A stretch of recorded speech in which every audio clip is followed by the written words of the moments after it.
You're listening to The Bird Bath.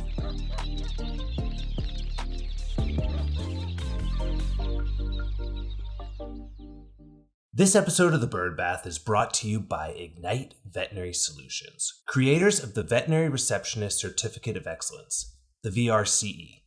CSR Week is in April. Celebrate your front desk if you want, but if you're serious about performance, elevate it.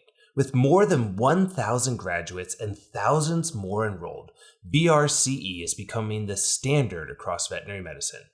Graduates report greater confidence booking appointments, 82% report higher confidence in financial conversations, and 80% remain in their role, representing a 50% reduction in front desk turnover. More appointments, stronger financial conversations, and greater stability. Your front desk drives your revenue.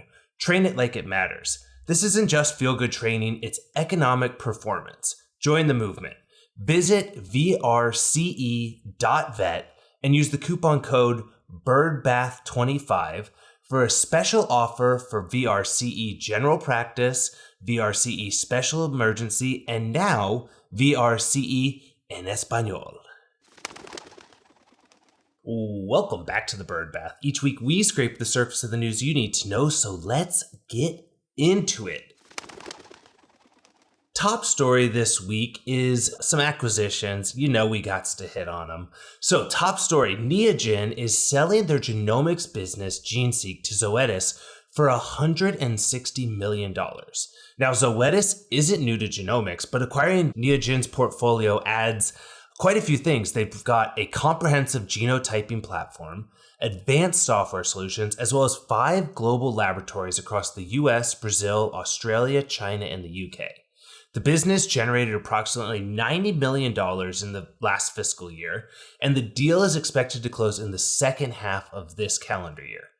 Some of the analysts that looked into this noted that the overall assets for Neogen had been struggling in recent years, both in their growth and their margins, but they're receiving roughly a 2x revenue valuation, and they're saying it's a pretty good return for what Neogen is putting on the market here. Now, Neogen is going to be taking the proceeds from this to pay down quite a bit of debt that the business has as they're looking to right the ship and keep things moving forward. As this deal gets closer to closing, I will make sure that you all know when it's happening. Another company on the cutting edge of science is Gallant. Their stem cells really shook things up in the last week here. They had 2 big press releases, and they're really coming up with a way here to try and get not only the demand in clinic, but also the distribution needed to get it to everyone. So what they've seen here is they've put together a survey of over 1,000 US small animal veterinarians alongside AAHA, the American Animal Hospital Association. And what the data shows was huge. 95% of the respondents believe stem cell therapy will become a standard treatment in the next 10 years. 79% say they're likely to use or recommend it.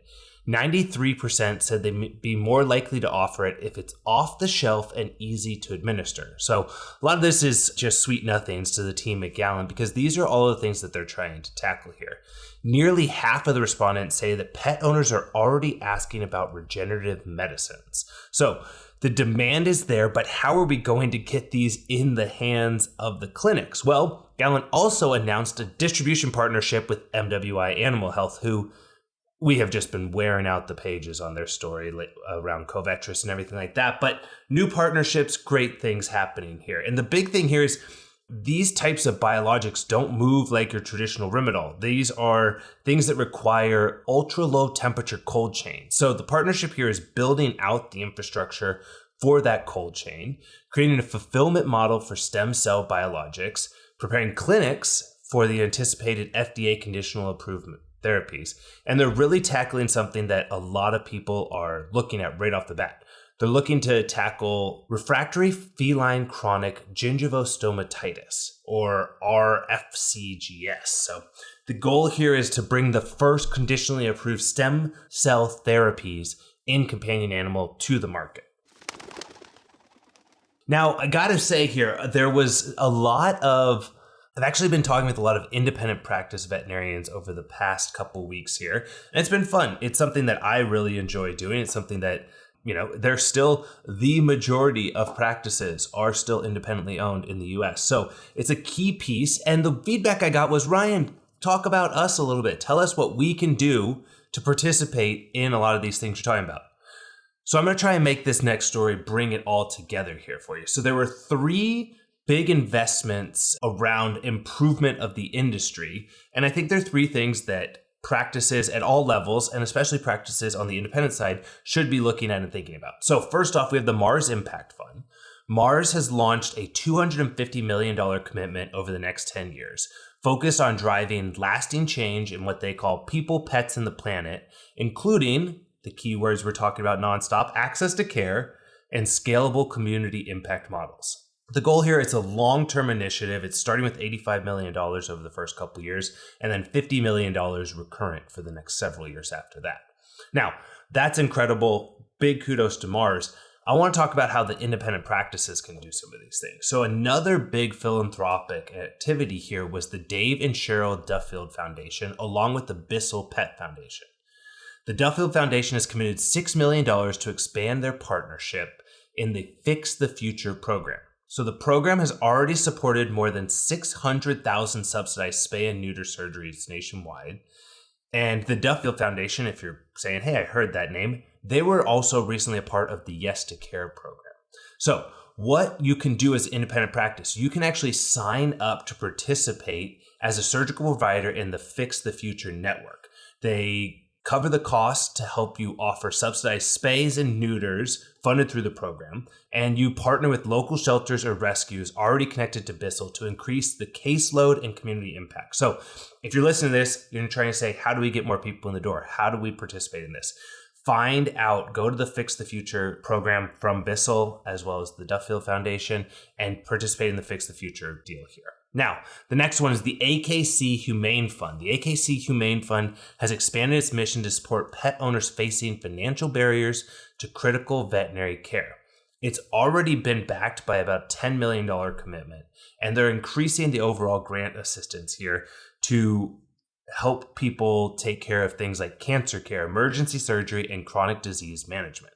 So if you're an independent practice, you can go to the AKC Humane Fund and actually get some of this grant money. You can coordinate payments alongside grant assistance to reduce cost-based euthanasia and care deferral. Using the program as a referral or support pathway would allow you to offset some of the high cost and urgent cases. So definitely a key thing to look at. There's money being put out here into the space, and it's an opportunity for independent practices to not only participate in this, but also improve the opportunity and outcomes for a lot of these patients that might not have the funds to be able to participate in it. So that's my shout out for my independent practice listeners. Thank you guys for all listening to that. Always happy to do it. Now we're going back to the VC big money world here again. Cutting Horse has closed an oversubscribed $75 million Fund 1 to partner with founder-led consumer brands. Now, it's not just animal health news here. It's not just vet med, but it matters. These are the people that are funding some of these food companies, some of these consumer brands that we're seeing come into the animal health, into the pet care side, into the clinic side of things. And we shouldn't be surprised if we see some of that connection. Now, one of the people behind Cutting Horse is someone that a lot of you probably know, Michael Weistrack, who is the co-CEO and co-founder of PetFolk. He previously was the co-founder of Freshly and exited that to Nestle for $1.5 billion and set it up to be able to take a lot of those proceeds and put them into new businesses. They've obviously invested in PetFolk. They've invested in a ton of really interesting consumer brands. And now Cutting Horse is this new venture that's going to be doing quite a bit. They initially sought out to do a $50 million fund, but they oversubscribed it in less than 12 months. And the idea here is pretty interesting. They want to work with companies that are founder-led. The idea here is that the founders still know what's going on best in these companies.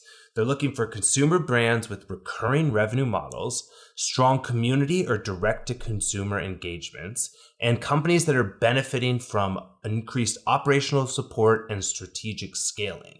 If you're a founder that's looking to do that, Cutting Horse is a great place for you to reach out to because they are now ready to do some more investment. So great stuff to look at across the board there. Our last story is about Bond Vet launching the Bond to the Rescue partnership with the Animal Care Centers of NYC. Animal Care Centers of NYC is New York City's largest animal shelter. They say that they had over 15,000 lives saved in 2025. And it's a place where a lot of people are adopting pets. Well, what happens when you adopt a new pet? Sometimes you're going to be seeing some of those initial veterinary care. If you're adopting a puppy, you've got those puppy visits. If you're adopting a senior dog, maybe the cost of that adoption is expensive, but going to be more expensive as you continue that care. Well, through the Bond to the Rescue partnership, Animal Care Centers of NYC provides a $1,000 stipend into a Bond Vet account for selected adoptable pets with post-adoption treatment needs. So the goal here is to give people the opportunity to adopt these pets and have some of those initial costs covered. $1,000 is a lot more than just initial costs. Dr. Renee McDougall, who's the Chief Medical Officer at Bond, said supporting pets and the people who love them is at the heart of everything we do. Partnering with ACC allows us to extend that mission beyond our clinic walls, helping remove financial barriers to adoptions and ensuring newly adopted pets receive the high-quality veterinary care they deserve from day one. So, great stuff there. Again, like what I want to weave through this episode here is the idea that there are ways to bring people into your clinics. There's opportunities, there's grants, there's funds, there's new ways to tackle it, and figure out how you can participate in that. So tons of awesome things to check out, and thank you to everyone that listens. I always appreciate it. If you're looking for more on these and other stories, join us by subscribing to our Substack. There's a link in the bio, and don't miss out on any episodes by subscribing and rating the show. For the Bird Bath, I'm Ryan Leach. See you next week.